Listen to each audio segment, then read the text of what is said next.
साथीहरू सबैजना नमस्कार छ मेरो तर्फबाट हजुरहरूलाई देखाउनै पर्ने कुराहरू यो हेर्नुहोस् कुखुरा यसरी हेर्नुपर्छ कुखुरालाई रातको रातभरि हेर्नुपर्छ तपाईँको पुरा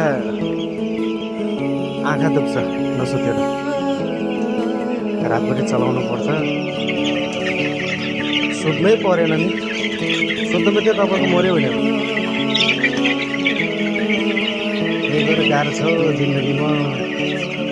यस्तै छ साथीहरू हजुरहरू के कस्तो हुनुहुन्छ हजुरहरू संसारमै हुनुहुन्छ होला भन्ने पूर्ण आशा गरेको छु कुन अवस्थामा हुनुहुन्छ कहाँबाट हेर्दै हुनुहुन्छ यहाँको फर्म चाहिँ यस्तै छ त्यही हो आज कुखुरा चाहिँ 13 दिनको भयो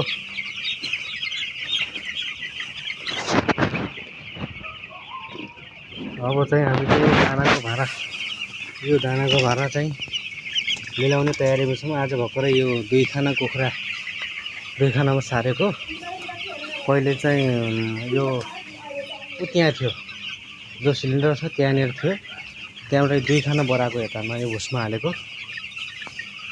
अब अलिक पाल्टो गर्दै लग्ने हो उतापट्टि अर्को दोस्रो घरमा पनि सार्नुपर्छ त्यही भएर त्यस्तै छ साथीहरू यतातिर पानी चाहिँ यो मेनुअल भाँडाबाट उसबाट अटो भाँडामा आउँछ अटोमेटिक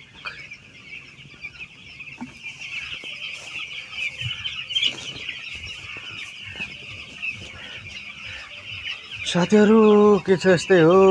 जिन्दगीमा गाह्रो छ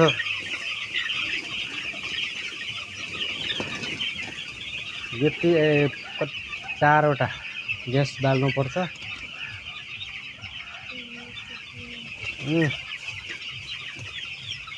अरू के हुनु यस्तै हो साथीहरू के कस्तो लाग्छ प्रतिक्रिया दिनु होला साथीहरू कमेन्ट गर्नु होला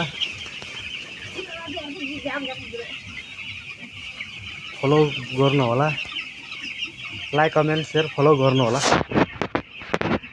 धन्यवाद।